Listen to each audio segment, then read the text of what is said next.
لقد شكل ملف اللواء مصطفى بلوصيف رحمه الله موضوعاً دسماً أسال الكثير من الحبر، وتحدث فيه العارف والجاهل،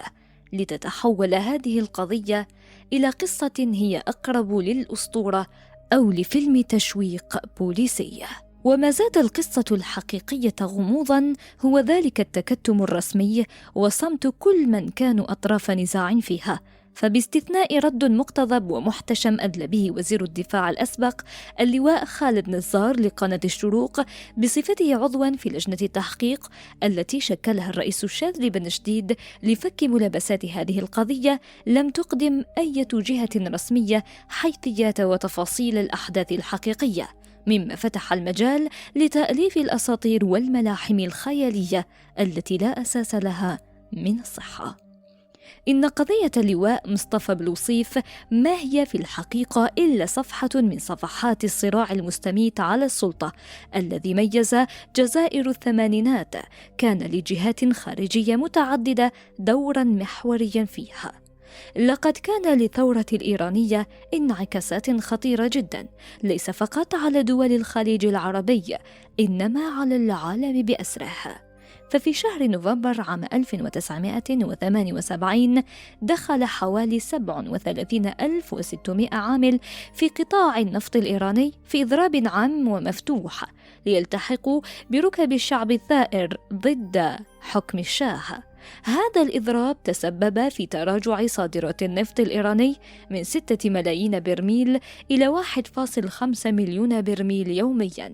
وازداد الوضع سوءاً حين غادر عمال النفط الأجانب مناصب عملهم، مما تسبب في الأزمة النفطية الثانية. خوفاً من تدهور الأوضاع أكثر مما هي عليه، قامت الكثير من الدول بزيادة طلبها على البترول قصد الرفع من احتياطاتها الاستراتيجية، فارتفع سعر البترول من 15 دولار للبرميل في أبريل عام 1979 ليصل إلى 39.50 دولار للبرميل في بداية عام 1980، وحافظ على سعره الذي فاق 40 دولار للبرميل من 1980 إلى غاية 1986 بسبب اشتعال الحرب العراقية الإيرانية. هذه الأزمة البترولية رفعت مداخيل الجزائر بنسبة 14 إلى 15 مليار دولار سنوياً، مما جعل الرئيس الشاذلي يبدأ فترة حكمه في بحبوحة مالية لم تخطر على بال أي أحد. نظراً للارتفاع الكبير لموارد الجزائر المالية، خصصت الدولة أكثر من 400 مليار دينار كغلاف مالي للمخطط الخماسي الأول 1984-1980، أي حوالي 600 مليار فرنك فرنسي. وفي تلك الفترة كان الدينار الجزائري الواحد يساوي 1.5 فرنك فرنسي، خصص منها مبلغ مالي معتبر لاستيراد مواد كمالية في إطار مشروع مكافحة الندرة. ففي هذه الطفرة المالية بدأ نجم مصطفى بلوصيف يصعد في وسط مجموعة صناع القرار في الجزائر. فهذا الضابط الشاب والطموح من مواليد مدينة بن مهدي بولاية عنابة عام 1939، فهو إذن ينحدر من منطقة قريبة جدا من المنطقة التي ينحدر منها الرئيس الشاذلي بوثلجة الطارف. التحق باكرا بصفوف جيش التحرير الوطني حين التحق بالقاعدة الشرقية عام 1957، أين تعرف على الشاذلي بن جديد. بعد الاستقلال تم إرساله عام 1963 في دورة تدريبية للمدرسة الحربية في الاتحاد السوفيتي، ليعود للجزائر عام 1965. تولى بعدها مهام رئيس أركان للناحية العسكرية الرابعة من 1965 إلى 1966، ثم رئيس أركان الناحية العسكرية الثالثة 1968 إلى 1969، ثم نقل للعمل كمدير للقضاء العسكري، فمدير للمستخدمين عام 1977، وقد كان له دورا محوريا في عملية دعم العقيد الشاذلي بن جديد لخلافة الرئيس هواري بومدين، مما حفز الرئيس الشاذلي بن جديد على تعيينه أمينا عاما لوزارة الدفاع الوطني خلفا للعقيد قاصد مرباح الذي دخل للحكومة بصفته نائب لوزير الدفاع مكلف بالإمداد والصناعات العسكرية. بمجرد صدور مرسوم تعيينه في منصبه الجديد، اتصل الرائد مصطفى بلوصيف بالعقيد قاصد مرباح وطلب منه أن يحدد له موعداً ليستلم مهامه الجديدة. العقيد مرباح الذي كان يجتاز فترة حساسة جدا وكان لا يزال تحت تأثير صدمة تحجيم مكانته، ليتحول من أمين عام لوزارة الدفاع إلى نائب وزير بصلاحية محدودة جدا، فما كان منه إلا رد على بلوصيف أن تنصيب الأمين العام من صلاحية رئيس الجمهورية، وطلب منه أن يرى الأمر مع الرئيس وليس معه. فاتصل بلوصيف برئيس الجمهورية وطلب منه أن يحدد له يوما لاستلام المهام من سابقه. الرئيس الشاذلي المعروف عنه أنه يحب ممازحة مقربيه قال لبلوصيف ممازحا: لا تتعجل يا سي مصطفى، فمرباح لا يزال لم يجمع أوراقه الخاصة ليغادر المكتب حتى يستريح من إلحاحه. قام الرئيس الشاذلي بتنصيب مصطفى بلوصيف على رأس الأمانة العامة لوزارة الدفاع الوطني، إلا أن هذا الأخير فاجأ الرئيس الشاذلي بعد فترة وجيزة جدا بمشروع إنشاء مديريتان جديدتان، هي المديرية المركزية للنشاط الاجتماعي، واقترح على رأسهما المقدم بكوش بدر الدين، مديرية الدفاع الجوي عن الإقليم واقترح على رأسها المقدم بخوشة نوردين. وضمن مشروع إنشاء مديرية الدفاع الجوي عن الإقليم، سحب الأمين العام لوزارة الدفاع جزء من صلاحيات ومهام مديرية الطيران الحربي وأسندها لمديرية الدفاع الجوي عن الإقليم، كما قام بتحديد مجال اختصاص هذه المديرية، وقدم طلب للحصول على اعتمادات مالية ضخمة لتجهيز هذه المديرية بمستلزمات تقنية عالية الدقة، مستفيداً من الطفرة المالية التي كانت تعيشها الجزائر في إطار المشروع الضخم الذي سماه باللغة الفرنسية Projet de couverture radar anti-aérienne et côtière ou CRAAC، وهو المشروع الذي يتسبب في إشعال نار حرب حقيقية بين الرائد مصطفى بلوصيف والرائد العربي بالخير، والذي عرف لاحقاً باسم صفقة الرادارات الفرنسية. في نفس السياق قام الرائد مصطفى بلوصيف بتقديم مقترح لإعادة تغيير البذلة العسكرية الرسمية التي يستعملها الجيش الوطني الشعبي، حيث جاء في مقترحه لتعليل هذا الطلب أن لون اللباس العسكري الجزائري مشابه لنظيره المستعمل في القوات المسلحة الملكية المغربية، اللون البني الفاتح، واقترح تغيير اللون إلى الأخضر الداكن بالنسبة للبذلة الاستعراضية الشتوية، واللون الأصفر الفاتح بالنسبة للبذلة الاستعراضية الصيفية، مع توحيد لون البذلة القتالية في كافة الوحدات للون الأخضر الداكن. رداً على مقترحات الأمين العام لوزارة الدفاع الوطني، أمر الرئيس الشاذلي بتشكيل لجنتين، الأولى مهمتها تقييم مشروع تغيير لون البذلة العسكرية، وتم رسمياً قبول هذا المقترح بتاريخ 17 أكتوبر 1981. أما اللجنة الثانية فكانت مهمتها تجهيز مديرية الدفاع الجوي عن الإقليم الجديدة بما تحتاجه من معدات للقيام بمهامها على أكمل وجه. في الحقيقة كان اقتراح تغيير لون البذلة العسكرية للجيش الوطني الشعبي عملية تبذير للمال العام، لأن الجيش لم يكن يمتلك حينها مصانع للألبسة العسكرية، وبالتالي تم إبرام عقد بالتراضي مع شركة إيطالية لإمداد الجيش بعشرات الآلاف من البدلات العسكرية الاستعراضية والقتالية، مما جعل وزارة الدفاع تخصص اعتمادات مالية كبيرة من ميزانيتها لتغطية نفقات هذه الصفقة، التي اعتبرها الكثير من ضباط حينها أنها عملية لا فائدة منها، بددت مبالغ مالية ضخمة في صفقة لا فائدة منها، بينما اعتبر البعض الآخر أن ما قام به الرائد بلوصيف ما كان ليفعله لو أن الرئيس بومدين كان حياً، لأن بومدين كان ينفق في إطار المعقول ويكره أي شكل من أشكال التبذير، بينما تمادى الأمين العام الجديد لوزارة الدفاع في إنفاق ميزانية الوزارة. فخلاصة القول أن الأمين العام الجديد لوزارة الدفاع الوطني كان رجلاً كثير الإنفاق، بل تجاوز ذلك ليصل لحد التبذير كما سنرى لاحقاً. تكملة لعملية تجهيز مديرية الدفاع الجوي عن الإقليم بالمعدات التقنية والرادارات، أجرى الرائد بلوصيف طيلة عام 1980 إلى 1981 جملة من المشاورات انتهت لاختيار شركات بريطانية لتجهيز المديرية الجديدة بالمعدات اللازمة بالتراضي بين الطرفين. وقد كان للزيارة التي قامت بها إليزابيث الثانية ملكة بريطانيا العظمى للجزائر مصحوبة بزوجها الأمير فيليب مباشرة بعد زلزال الأصنام شلف تأثيرها في ترجيح الكفة لصالح الشركات البريطانية والاتفاق معهم على صفقة قيمتها 36 مليار فرنك فرنسية. لو لاحظتم جميع الصفقات التي أراد إبرامها الأمين العام لوزارة الدفاع الوطني مصطفى بلوصيف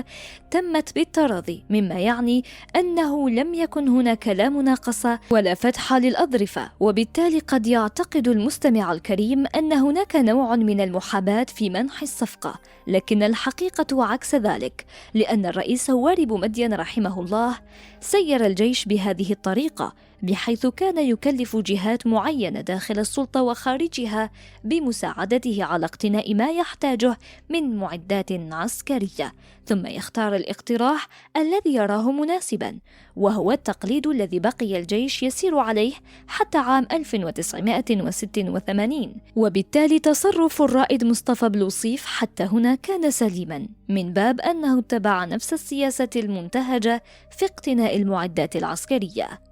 قبل التوقيع النهائي على الصفقة بين الجيش والشركات البريطانية، تسربت معلومات للجانب الفرنسي مفادها أن الجزائر وبريطانيا العظمى على أهبة توقيع الصفقة بمبلغ مالي ضخم، مما دفع بالجانب الفرنسي إلى إرسال على جناح السرعة الجنرال الطيار جاك ميتيران الأخ الأصغر للرئيس فرانسوا ميتيران للجزائر قصد عرض نفس المعدات على الجانب الجزائري بمبلغ مالي أقل تكلفة من المبلغ الذي ستدفعه الجزائر للجانب البريطاني. تنقل الجنرال جاك ميتيران بين باريس والجزائر العاصمة عدة مرات، التقى خلالهم بالعرب بالخير في مكتبه بمقر رئاسة الجمهورية، وكان في كل مرة يزيد من حوافز العرض الفرنسي، حيث اقترح في آخر لقاء بينهما أن فرنسا مستعدة لتقديم نفس المعدات بمبلغ مالي أقل قيمة من نظيره البريطاني، كما أن فرنسا ستزيد على ذلك بتقديم مساعدة تقنية مجانية تتمثل في إرسال خبراء لتدريب نظرائهم الجزائريين على كيفية استعمال المعدات وصيانتها وإصلاحها.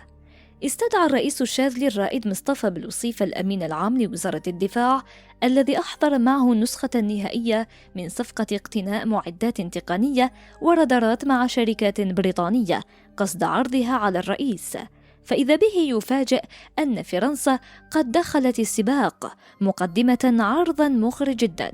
وأفضل بكثير من العرض البريطاني، وسلمه نسخة من العرض الفرنسي وأمره بتعليق التوقيع على الصفقة مع البريطانيين حتى يعيد دراسة الملفين ويقارن بينهما في إطار لجنة تقنية ستشكل خصيصاً لهذا الغرض. لقد كان لهذا الخبر وهذا القرار أثر شنيع على مصطفى بلوصيف، الذي اعتبر ذلك تدخل صريح في صلاحيته كأمين عام لوزارة الدفاع الوطني، كما اعتبر أن ما قام به العرب بالخير ضربة في الظهر لأنه لم يكلف نفسه عناء إبلاغه بالمقترح الفرنسي، وصار لا يطيق مجرد سماع اسم العرب بالخير الذي أصر بدوره أن ما يقوم به بلوصيف تبديد للمال العام، وأن المقترح الفرنسي أفضل من نظيره البريطاني تقنيا وماليا، وأنه مستعد ليناقش القضية ضمن لجنة خبراء محايدة تشكل من ضباط الجيش الوطني الشعبي.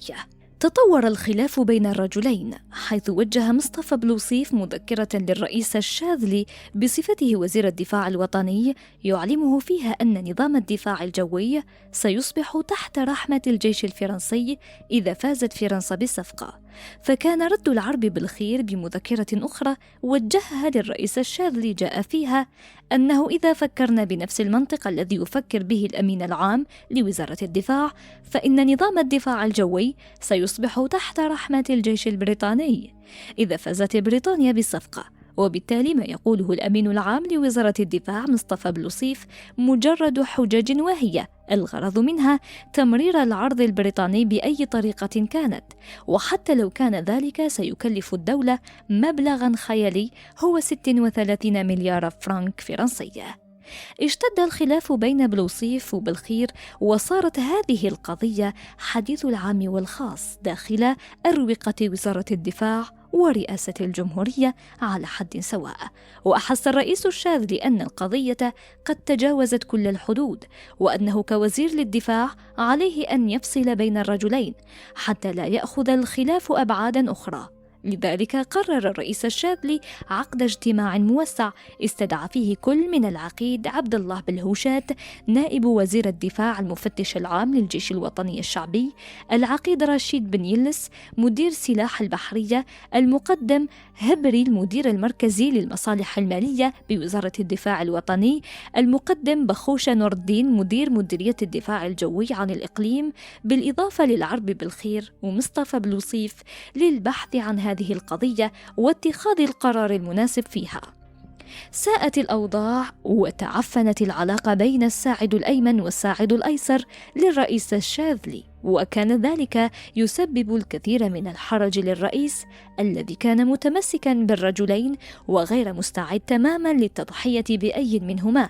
خصوصا بعد أن تحزب بعض الضباط مع بلوصيف والبعض الآخر مع بالخير. وبينما كانت كل الأنظار متجهة نحو الرئيس الشاذلي الذي كان بإمكانه إنهاء الخلاف بالمصادقة على أحد المشروعين المقترحين، إلا أنه لم يفعل ذلك، كما أنه تأخر في عقد اجتماع اللجنة التقنية التي شكلها لدراسة المقترحين الفرنسي والبريطاني، لأنه كان متأكدا في قرار نفسه أن هذا الاجتماع إن تم فسيكون لغير صالح صديقه مصطفى بلوصيف الذي كان إلى تلك اللحظة لا يزال يتمتع بثقة الرئيس الشاذلي وحمايته الكاملة.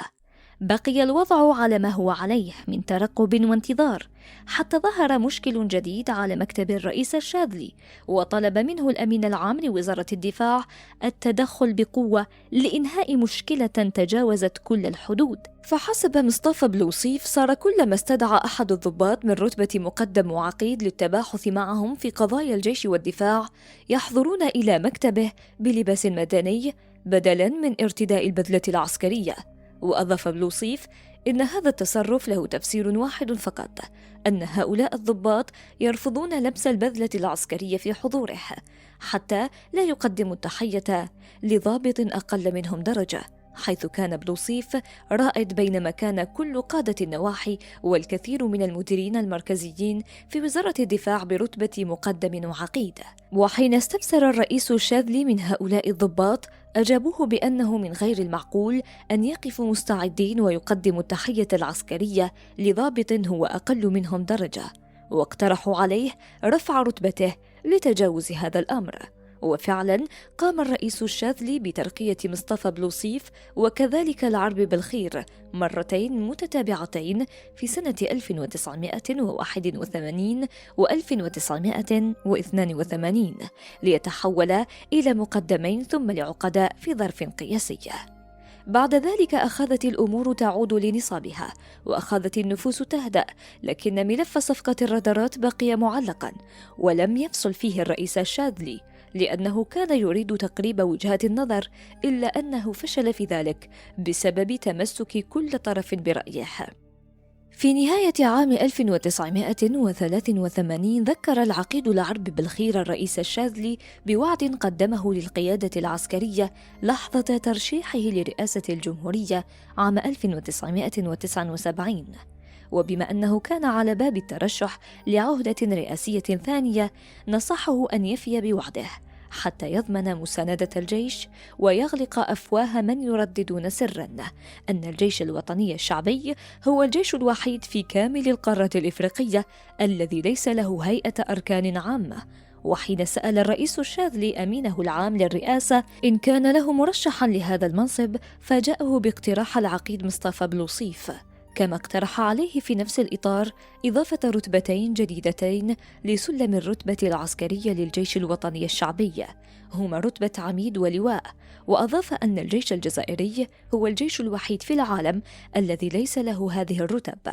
وذكره بالحرج الشديد الذي كانا يشعران به عندما يذهبون للخارج قصد تمثيل الجيش الجزائري، فيلتقون ضباط برتبة عميد ولواء وفريق حتى فريق ركن ومشير، بينما هما بالكاد عقداء. فوافق الرئيس الشاذلي على مقترحات العقيد العربي بالخير، وطلب منه أن يعد له مخطط تكوين هيئة الأركان المراد تشكيلها. قد يبدو للوهلة الأولى أن العقيد بالخير كان يسعى لاسترضاء الرجل الثاني في الجيش الوطني الشعبي العقيد مصطفى بلوصيف، لكن الحقيقة عكس ذلك تماماً. فبالخير بصفته أميناً عاماً لرئاسة الجمهورية تلقى تقريراً سرياً من المديرية المركزية للأمن العسكري قدمه له العقيد لكحة العياط شخصياً، جاء فيه أن مصالح الأمن العسكري قد لاحظت أن العقيد مصطفى بلوصيف قد بدد مبالغ مالية ضخمة، واقترح عرض القضية على الرئيس وفتح تحقيق في طريقة تسييره لميزانية الوزارة. العقيد بالخير الذي كان رجل منفات وملم بالشؤون الأمنية وداهية في معالجة الأزمات، أبقى تقرير العقيد لكحة العياط على مستواه حتى يجمع أدلة دامغة تدين العقيد بلوصيف الذي كان لا يزال يحظى بثقة وحماية الرئيس الكاملة، فسعى من خلال منحه منصب رئيس أركان الجيش لإبعاده عن مقر وزارة الدفاع، وبالتالي يمكنه فتح تحقيق معمق واستخراج الملفات والنظر في الحسابات بعيداً عن أنظار العقيد بلوصيف الذي ما كان ليسمح بتلك الأمور وهو جالس في مكتبه بمقر الوزارة. بعد أن ضبط الرئيس الشاذلي أموره مع العقيد العربي بالخير، استدعى العقيد مصطفى بلوصيف للتباحث معه في أمر مهم دون أن يحدد له طبيعة القضية التي يريد مناقشتها معها. فانطلق العقيد بلوصيف نحو مقر رئاسة الجمهورية وهو يظن أن الرئيس الشاذلي قد استدعاه للحديث معه في صفقة الرادارات، إلا أن الرئيس الشاذلي فاجأ العقيد بلوصيف قائلاً: سي مصطفى، عند انتخاب رئيس للجمهورية وعدت كل القيادة أنني سأعيد إحياء قيادة أركان الجيش الوطني الشعبي التي جمدها الرئيس بومدين منذ 1967، لذلك أنت مكلف بإعداد دراسة حول هذا الموضوع. أريدك أن تقدم لي كتابياً طريقة لتنظيم أركان الجيش في أقرب وقت ممكن.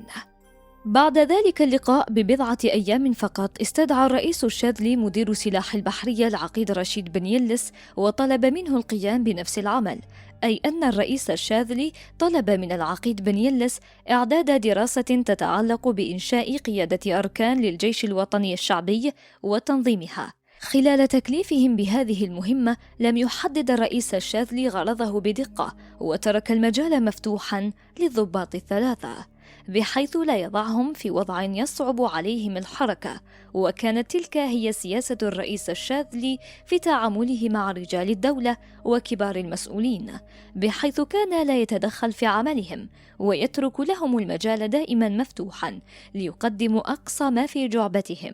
ولكنه كان دائما يكلف أكثر من شخص واحد للقيام بنفس العمل، بحيث يكون له مجالا لمقارنة المشاريع ثم يختار من يراه مناسبا، كما كان يستدعيهم ويناقشهم في المشاريع التي يقدمونها، وأحيانا يوسع النقاش بحيث يحضره أشخاص آخرون لم يشاركوا تماما في أعداد تلك المشاريع. وكان كثير الإصغاء لوجهات نظر مساعديه، ولا يتخذ أي قرار إلا بعد تفكير عميق مبني على دراسة. بعدها بفترة قدم الضباط الثلاثة مشاريعهم للرئيس الشاذلي، فالعقيد بلوصيف اقترح أن يكون الجيش الوطني الشعبي والإدارة المركزية لوزارة الدفاع تحت قيادة رئيس الأركان، على أن يكون الأمين العام للوزارة مساعدا لرئيس الأركان مكلفا بالشؤون الإدارية والمالية، بينما اقترح العقيد بالخير أن يبقى الأمين العام للوزارة هو ثاني أكبر مسؤول، بينما يكون رئيس الأركان مساعدا ونائبا له. الاقتراح الذي قدمه العقيد رشيد بن يلس كان المشروع الذي فضله الرئيس الشاذلي واعتمده بعد أن أدخل عليه تعديلات طفيفة جدا. فقد اقترح العقيد بن يلس أن يسير الجيش هيئتان منفصلتان عن بعضهما البعض، بحيث لا يكون هناك أي تداخل في الصلاحيات، وبالتالي تكمل الهيئتين بعضهما البعض، وتتمكن بتنسيق متجانس أن تسير شؤون الجيش الوطني الشعبي دون حدوث أي مشاكل بين الهيئتين. الهيئة الأولى هي الأمانة العامة لوزارة الدفاع، التي تتولى مهمة تسيير الإدارة المركزية والشؤون المالية للجيش، مع إبقاء مديرية الخدمة الوطنية تابعة لها، بينما تتولى رئاسة أركان الجيش تسيير الشؤون العسكرية للجيش الوطني الشعبي في ميدان تنظيم القوات وإعداد قوائم المستلزمات والمعدات العسكرية التي يحتاجها الجيش، بالإضافة لكل ما يتعلق بالتدريب والتكوين. أما قضايا الترقية فتكون من خلال لجان مختلطة بين الأمانة العامة ورئاسة الأركان. في 24 أكتوبر 1984 أصدر الرئيس الشاذلي مرسوم أعاد من خلاله ترتيب الرتب العسكرية للجيش الوطني الشعبي،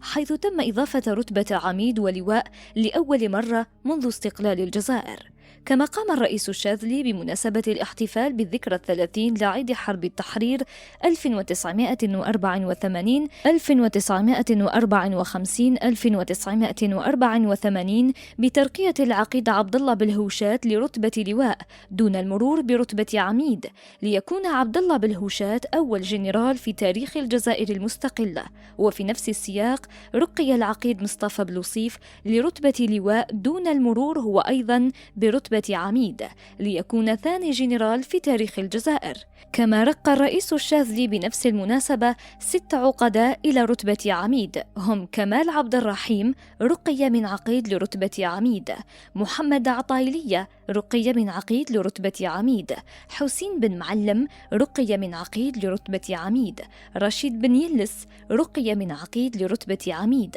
عبد المالك جنيزية رقي من عقيد لرتبة عميد، خالد نزار رقي من عقيد لرتبة عميد. بعد ترقيته لرتبة عميد اختل الرئيس الشاذلي بالعميد رشيد بن يلس وأبلغه أنه قرر تعيينه أمينا عاما لوزارة الدفاع خلفا للواء مصطفى بلوصيف الذي سيعينه رئيسا لأركان الجيش الوطني الشعبي. الغريب أن العميد بن يلس لم يعجبه العرض ورفضه بقوة، مما أثار استغراب الرئيس الشاذلي الذي سأله عن سبب رفضه لمثل هذا المنصب الذي يحلم به الكثير من الضباط. فكان رد العميد بن يلس أنه يفضل البقاء في قيادة القوات البحرية التي تربى في كنفها ويعشقها ولا يرضى بسواها من القيادات، إلا أن الرئيس الشاذلي أصر على موقفه، مما دفع العميد بن يلس بأن قال للرئيس أنه مستعد لتحمل تبعات رفضه للعرض، وأنه مستعد لتقديم استقالته وتقديم طلب للإحالة على التقاعد. نظر إليه الرئيس الشاذلي وقال له السي رشيد: لقد قررت تعيينك أمينا عام لوزارة الدفاع لأسباب كثيرة، أولها لأنك صديق قديم ولدي فيك الثقة التامة منذ عملت معي كقائد للقاعدة البحرية بالمرسى الكبير، كما أن هناك سبب آخر لن أخفيه عليك. لقد قدم لي العرب بالخير منذ أيام وجيزة تقريرا عن الطريقة الكارثية التي يسير بها اللواء بلوصيف ميزانية الوزارة، فمن أجل مصلحة بلوصيف وحفاظا عليه أريد أن أبعده تماما عن القضايا المالية وكل ما يتعلق بتسيير الميزانية، وأنت الصديق الوحيد الذي أثق فيه، وأنا متأكد أنك ستقف إلى جانبي وتساعدني في إنقاذ بلوصيف من نفسه. يقول العميد بن يلس في هذا الموضوع: لقد أحسست وأنا أنظر إلى الرئيس الشاذلي وهو يتكلم كأنه أب مجروح يسعى بكل الطرق لحماية ابنه المدلل بإبعاده عن مصدر المشاكل. فما كان من العميد بن يلس إلا أن قبل العرض، لكنه اشترط شيئا واحدا على الرئيس الشاذلي الذي قبل عرضه بدون أي تردد. كان شرط العميد بن يلس أن يبقى مشروع الصناعات الحربية الذي أعده وبدأ تطبيقه على مستوى قيادة القوات البحرية ساري المفعول، وأن يسمح له بتعميمه على كافة أركان الجيش الوطني الشعبي. في 28 نوفمبر عام 1984 أصدر الرئيس الشاذلي مرسوما رئاسي أعاد بموجبه إحياء أركان الجيش الوطني الشعبي،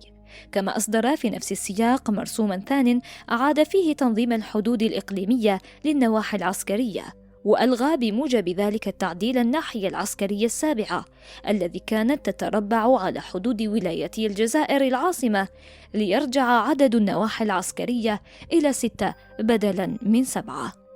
كما أصدر الرئيس الشاذلي في نفس التاريخ 11 مرسوما رئاسي أعاد فيهم تشكيل القيادة العليا للجيش الوطني الشعبي، من بينهم مرسوم تعيين اللواء مصطفى بلوصيف رئيسا للأركان، وتعيين العميد رشيد بن يلس أمين عام لوزارة الدفاع، مع تعيين العميد كمال عبد الرحيم والعميد خالد نزار نائبين لرئيس أركان الجيش بترقية لرتبة لواء. وبتعيينه رئيساً لأركان الجيش الوطني الشعبي أصبح مصطفى بلوصيف أقوى رجل في الجزائر بعد الرئيس الشاذلي بن جديد، خصوصاً وأنه كان لا يزال يحظى بثقة الرئيس وحمايته، وكان بإمكانه أن يرضى بما جاد به عليه بالرئيس الشاذلي بن جديد الذي كان يدافع عنه ولا يحب أن يسمع أي انتقاد موجه لبلوصيف في وجوده وفي غيابه. إلا أن هذا الأخير فتح مشكلاً جديداً أكثر خطورة من كل ما فعله قبل هذا، ليتحول مكانه من جانب الرئيس إلى مواجهة الرئيس. منذ أول يوم صدر فيه المرسوم الرئاسي المتعلق بتكوين وتنظيم هيئة أركان الجيش الوطني الشعبي، أبدى اللواء مصطفى بلوصيف امتعاضه الشديد، حيث قال في الملأ وأمام جميع الضباط العمداء والضباط السامين إن تنظيم هيئة الأركان لا يعجبها، لأنه كان يريد أن تكون الأمانة العامة لوزارة الدفاع هيئة تابعة له وليس هيئة مستقلة عنه. كما لم يخف امتعاضه الشديد من أن الرئيس الشاذلي تبنى مشروع بن يلس بدلاً من المشروع الذي اقترحه هو بنفسه، وبما أنه قال ما قال وسط جمع غفير من الضباط، ما كان بالإمكان إخفاء مثل هذا الكلام عن أسماع العقيد العربي بالخير الذي تولى مهمة نقل الخبر ساخنا للرئيس الشاذلي الذي لم يعطي للقضية أي أهمية، على اعتبار أن الأمر قد انتهى وليس أمام اللواء بلوصيف سوى الامتثال لأوامر الرئيس. بعد تلك الحادثة المشينة بأيام قليلة، انتقل الرئيس الشاذلي إلى مقر وزارة الدفاع الوطني لتنصيب رئيس أركان الجيش الوطني الشعبي والأمين العام الجديد لوزارة الدفاع في منصبيهما الجديدين. وقد حضر زيادة عن الرئيس الشاذلي اللواء عبد الله بالهوشات نائب وزير الدفاع المفتش العام للجيش الوطني الشعبي، والعقيد العربي بالخير والعقيد بن عباس غزيل، كل من العميد بن يلس الأمين العام الجديد لوزارة الدفاع، اللواء مصطفى بلوصيف رئيس أركان الجيش الوطني الشعبي الجديد، العميد كمال عبد الرحيم النائب الأول لرئيس أركان الجيش، العميد خالد نزار النائب الثاني لرئيس أركان الجيش، القائد الجديد للقوات البحرية المقدم عبد المجيد الشريف. افتتح الرئيس الشاذلي الجلسة وألقى كلمة مختصرة حدد فيها ما يريده من كل واحد من القادة الجدد، ثم توجه مباشرة للواء مصطفى بلوصيف وطلب منه بحضور جميع القادة سالفي الذكر أن ينتقل في أقرب وقت ممكن إلى مقر رئاسة أركان الجيش الجديد في عين النعجة. الكارثة أن اللواء بلوصيف أجاب الرئيس الشاذلي بطريقة تهكمية قائلا أن القضية لا علاقة لها بمقر قيادة الأركان سواء كان في تغارة أو عين النعجة، إنما المشكل يكمن في تنظيم قيادة الأركان الذي اعتمده الرئيس والذي هو مخالف تماما للمشروع الذي اقترحه وبنفسه. ثم توجه مباشرة للرئيس الشاذلي وقال له: كيف تقوم باعتماد هيكل تنظيمي مخالف تماما للذي اقترحته عليك ودون استشارة مسبقة؟ أمام هذه الجملة الخارجة تماما عن أدبيات الحديث مع رئيس الجمهورية، انتفض الرئيس الشاذلي واقفا وقال بصوت عال جدا ينتابه الغضب الشديد: الجلسة مرفوعة، وغادر قاعة الاجتماعات. عند الخروج من مقر وزارة الدفاع حاول العقيد العربي بالخير أن يقول للرئيس الشاذلي شيئا، لكن الرئيس أشار إليه بألا يقول أي كلمة لأنه كان في حالة من الغضب الشديد التي تمنعه من الكلام حتى يهدأ. انتفخ اللواء مصطفى بلوصيف واعتبر ما فعله نصرا مبينا على الرئيس الشاذلي، وبدلا من أن يمتثل للأوامر رفض الالتحاق بمكتبه الجديد في مقر قيادة أركان الجيش في عين النعجة، وأصر على البقاء في مكتبه بمقر وزارة الدفاع، وذلك بالرغم من أن الرئيس الشاذلي راسله أكثر من مرة يأمره فيها الالتحاق بمكتبه الجديد في عين النعجة.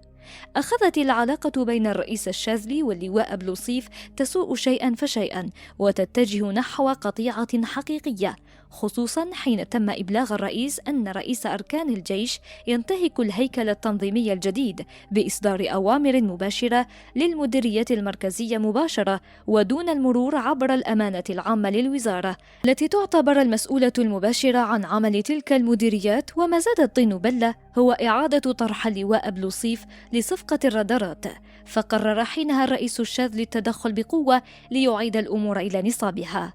عقد الرئيس الشاذلي اجتماعا للجنة التقنية قصد الفصل نهائيا في ملف صفقة الرادارات، لكن بدلا من استدعاء مدير المالية المقرب جدا من بلوصيف طلب حضور الأمين العام لوزارة الدفاع العميد رشيد بن يلس بصفته طرفا محايدا في الخلاف والمسؤول رقم 1 عن إدارة ومالية وزارة الدفاع. وترأس الرئيس الشاذلي الاجتماع شخصيا، وبعد الاستماع لرأي اللواء مصطفى بلوصيف ثم رأي العقيد العربي بالخير طلب الرئيس من الأمين العام لوزارة الدفاع أن يقدم تقييمه لهذا الملف. كان العميد رشيد بن يلس من أكفأ الضباط العمداء وصاحب نظرة وخبرة واسعة في المجال التنظيمي والإداري، وكان يحظى باحترام الرئيس الشاذلي وثقته، كما كان ضابطا محبوبا من طرف الأغلبية العظمى للقيادات، ذو خلق وثقافة عالية جدا، مجاهد شارك في حرب التحرير وأدى دورات تدريبية عالية في كبرى الأكاديميات العسكرية في مصر والاتحاد السوفيتي وفرنسا، وعينه الرئيس هواري بومدين مديرا لسلاح البحرية عام 1976 خلفا للعقيد بن موسات الذي استقال من منصبه، وهو المنصب الذي احتفظ به تحت حكم الرئيس الشاذلي لمدة 4 سنوات قبل أن يتم تعيينه على رأس الأمانة العامة لوزارة الدفاع بغرض إعادة ضبط شؤون الوزارة خصوصا في جانبها المالي. وكان جميع الحضور يدركون تماما أن موقف العميد بن يلس سيحدد الجهة المنتصرة في هذا النزاع الإداري الذي دام أكثر من اللازم. قال العميد بن يلس: بغض النظر عن الجهة التي ستكسب الصفقة سواء كانت فرنسا أو بريطانيا العظمى، علينا أن نسجل أن هذا المشروع سيكلف الخزينة العمومية مبالغ مالية ضخمة بالعملة الصعبة والتي لا تسمح ظروف البلاد المالية بالوفاء بها، كما أشار إلى أن هذا المشروع بالذات مبالغ فيه وأكبر من احتياجاتنا الحقيقية، كما أنه سيكون غير فعال تماما في حالة حدوث نزاع مسلح مع دولة متقدمة تملك التكنولوجيا والوسائل لتحييد منظومة الدفاع الجوي التي ستسعى الجزائر لامتلاكها،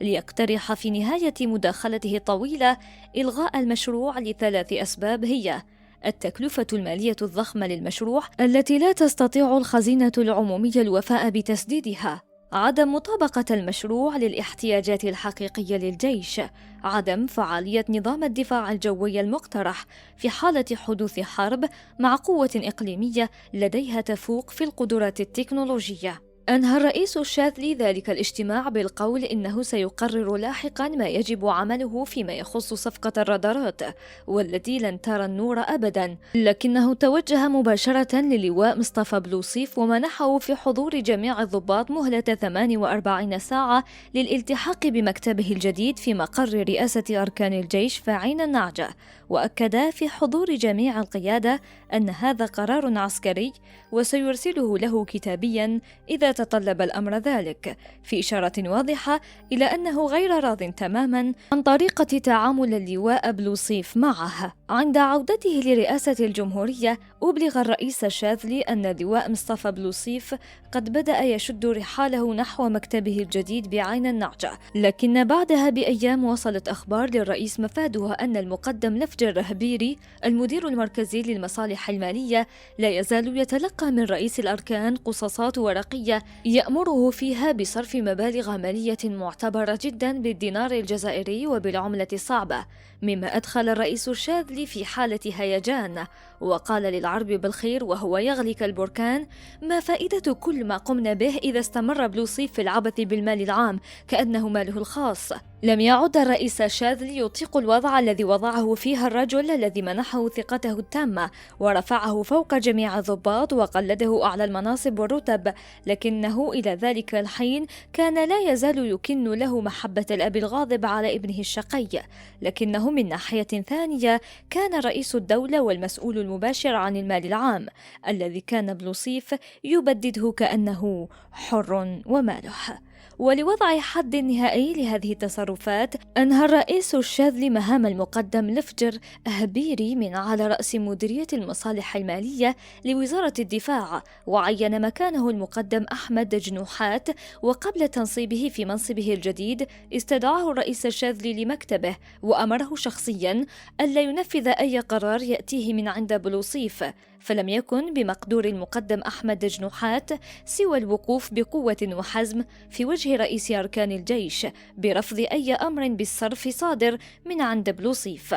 ولتطويقه تماما ومنعه بصفة نهائية من الاقتراب من مالية الوزارة، أصدر رئيس الشاذلي تعليمه للأمين العام لوزارة الدفاع يوافق فيها على اقتراح تقدم به العميد بن يلس، بحيث صار أي مشروع خاص باقتناء أي معدات لا يمكن عرضه أمام لجنة الصفقات بدون تأشيرة مسبقة من الأمين العام للوزارة وموافقة رئيس الجمهورية شخصيا،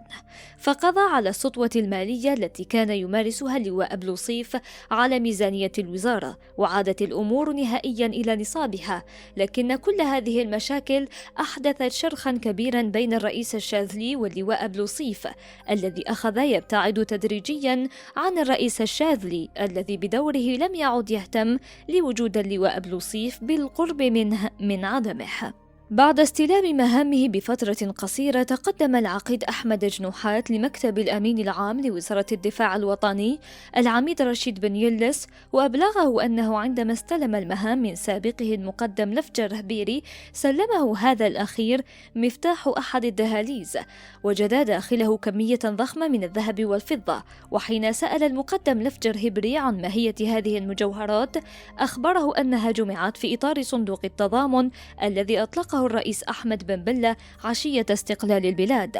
لم يصدق العميد بن يلس ما سمعه، فانتقل شخصيا لمعاينة المكان، ثم قام هو والعقيد جنوحات بتشميع الدهليز، وأبلغ الرئيس الشاذلي فورا بما حدث، فأمر الرئيس بأن يتخذ الأمين العام لوزارة الدفاع ما يراه مناسبا قصد تسليم ذلك الذهب للبنك المركزي. قام العقيد جنوحات تحت مراقبة العميد بن يلس بإعداد جرد شامل لكل محتويات الدهليز، ثم استلم البنك المركزي الجزائري كل المجوهرات التي جمعت في إطار صندوق التضامن، مقابل وصل استلام وتبرئة ذمة سلم لمدير المصالح المالية بعد مقارنة الجرد بالمجوهرات التي استلمها البنك. قصد فهم ملابسات هذه القضية فتح تحقيق معمق جاء فيه أنه عند انقلاب 19 جوان 1965 وأثناء تفتيش فيلا جولي التي كانت حينها مسكنا خاصا لرئيس الجمهورية أحمد بن بلة ومقرا لرئاسة الجمهورية في نفس الوقت، عثرت مصالح الأمن العسكري على غرفة ملحقة بمكتب بن بلة وضع فيها هذا الأخير المجوهرات التي استلمت في إطار صندوق التضامن. وحين أبلغ الرئيس بومدين بالقضية أمر أن ينقل كل شيء لثكنة علي خوجة في انتظار جرد المحتويات وتسليمها لبنك الجزائر. وكلف مدير المصالح المالية حينها الرائد خليفة بحفظ تلك المجوهرات التي وضعها في دهليز، وبقيت محفوظة ولم ينقص منها مثقال ذرة. عند وفاة الرائد خليفة عين مكانه الرائد لفجر هبري الذي وجد تلك المجوهرات عن طريق الصدفة، وأبلغ بدوره الأمين العام لوزارة الدفاع الذي طلب منه حفظها كما هي حتى يقرر الرئيس بومدين تحويلها للبنك المركزي. فبقيت تلك المجوهرات محفوظة مدة 20 سنة في ثكنة علي خوجة قبل أن يقوم الأمين العام الجديد للوزارة العميد رشيد بن يلس بتسليمها للبنك المركزي الجزائري، ولتطوى قضية صندوق التضامن وتخلي وزارة الدفاع مسؤوليتها بتسليم تلك المجوهرات للجهة التي كان من الواجب أن تستلمها عام 1963. رغم كل ما حدث احتفظ اللواء مصطفى بلوصيف بمنصبه كرئيس لأركان الجيش الوطني الشعبي وعضوية المكتب السياسي لحزب جبهة التحرير الوطني، لكن العلاقة بينه وبين الرئيس الشاذلي أصيبت في صميمها بسبب الأخطاء المتكررة التي ارتكبها اللواء بلوصيف في حق نفسه وحق الجيش وحق رئيس الجمهورية نفسه. القشة التي قصمت ظهر البعير كانت في نوفمبر عام 1986 حيث اشتعلت مظاهرات عنيفة في مدينة سطيف لتنتشر بسرعة مذهلة في الكثير من مدن الشرق الجزائري لتصل مدينة قسنطينة وما تمثله من وزن سياسي وثقافي بين مدن الشرق الجزائري، حيث قام المتظاهرون الشباب بحرق كل ما يمثل الحزب والدولة، ولم يكن أمام القيادة السياسية للبلاد سوى تسخير قوات مكافحة الشغب من شرطة ودرك لإعادة استتباب الأمن والنظام العمومي. وبالرغم من الجهود التي بذلتها القوة النظامية إلا أنها فشلت في مهمتها نظرا لقلة عددها واتساع رقعة الشغب في الكثير من المدن. أمام هذه الوضعية الأمنية المقلقة أرسل قائد الناحية العسكرية الخامسة العقيد محي الدين طراش طلبا لقائد أركان الجيش اللواء مصطفى بلوصيف يطلب منه الإذن بإرسال وحدات عسكرية تلبس الزي الرسمي للدرك الوطني قصد دعم وحدات الشرطة والدرك التي لم يعد بمقدورها السيطرة على الوضع، إلا أن اللواء بلوصيف رفض الطلب بحجة أن ما يحدث قضية سياسية والجيش غير معني بها، مما دفع العقيد محي الدين طراش نظرا للوضعية الخطيرة جدا أن يتصل مباشرة بديوان رئيس الجمهورية ليطلع الرئيس الشاذلي بخطورة الوضع ويطرح عليه مباشرة الاقتراح الذي رفضه اللواء بلوصيف. لتدارك الوضع استدعى الرئيس الشاذلي المكتب السياسي لحزب جبهة التحرير الوطني لاجتماع طارئ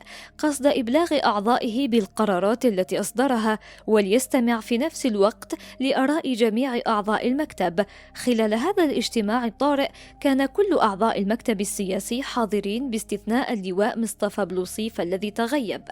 بعد افتتاح الجلسة قدم الرئيس الشاذلي نظرة مقتضبة عن الوضع في المدن التي شملتها أعمال العنف، وبعد الاستماع لآراء كل أعضاء المكتب السياسي الحاضرين في الجلسة أعلمهم أنه أصدر بصفته رئيس الجمهورية والقائد الأعلى للقوات المسلحة ووزير الدفاع الوطني أمرا لقيادة الناحية العسكرية الخامسة بتدعيم وحدات الدرك الوطني بوحدات أخرى من الجيش الوطني الشعبي،